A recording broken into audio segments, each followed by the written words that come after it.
What's cracking, cousins? I got a short story for you today. This short story is called The Letter. It's about a gentleman named Dale and a lady named Susie. They were high school sweethearts, practically middle school sweethearts.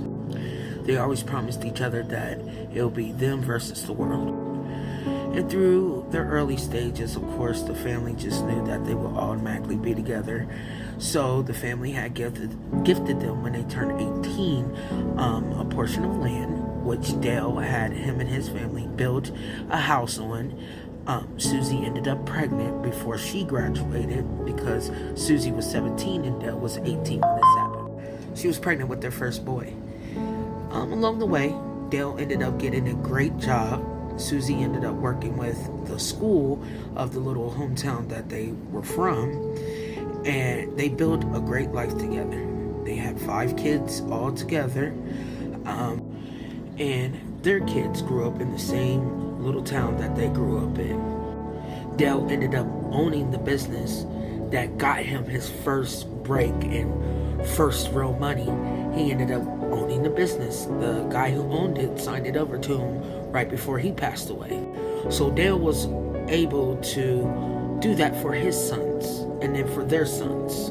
So money wasn't a problem at all. And of course, as you grow older, you get sick. Well, Susie ended up getting terminal cancer.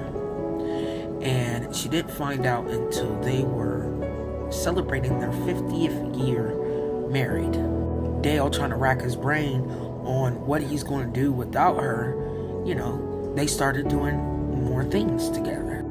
Susie was successful in her first set of treatments. About a couple years passed, the cancer came back.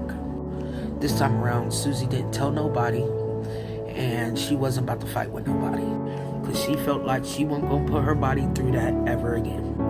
Well, Dale kind of noticed that she was getting sick again, so he started asking questions. Till one day, Dale decides to answer the phone, and because they're married, the doctor told him exactly what was going on. So he puts her in the hospital. Says, no, I need you to live forever. Which kind of caused a commotion where she didn't talk to Dale for almost 14 days. Well, the nurse finally called Dale and told Dale, hey, she maybe have 7 days, and she doesn't want to be here. So why don't you just enjoy your rest of the time with your wife? And he does exactly that. And every day she kept asking him, please just take me out my misery. Please just take me out my misery. And he's like, I can't do that. I'll go to jail. I want to go with you. You're leaving me. I can't do that. And Susie just said, honey, I don't care. I want you to live your life. Our kids need you. But I'm tired and I need to go. They spoke about it for like 2 days straight to where he was like, you know what? Okay, I got you.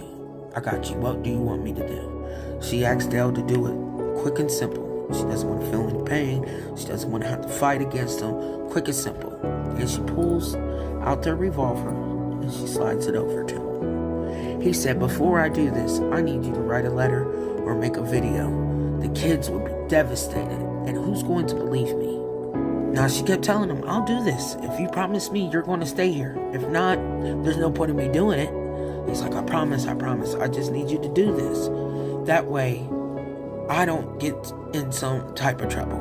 I'm able to be here with the kids and our grandbabies. So she disappears for about an hour in the house. And then after that, she walks up to him and says, okay, Dale, I'm ready. So he says, can we have dinner first? She's like, sure. He asked her what would she want. And she gave him the meal. And he cooked it. They sat down, ate the meal, and he was like, it doesn't have to be so fast.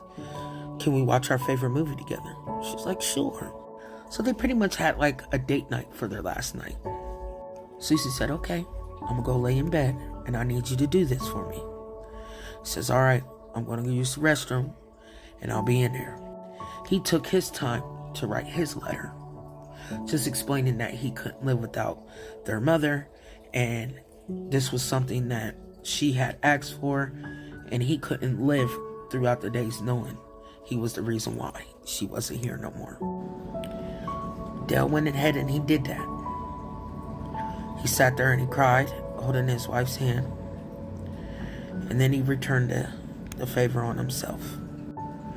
It took the family 3 days to come in and do a wellness check.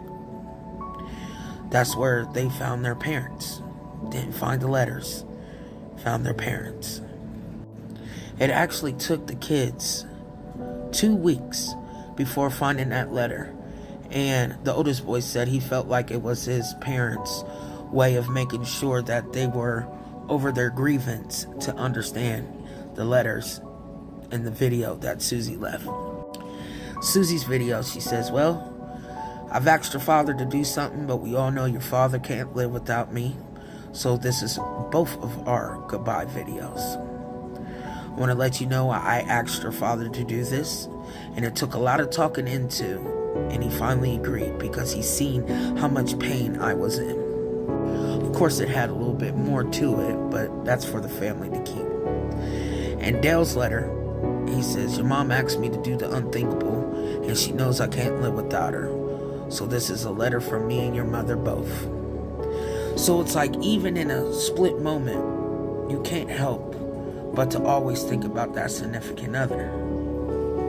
The police had plastered all over the news that it was a homicide-suicide that happened. And the kids knew that their dad wouldn't have done this.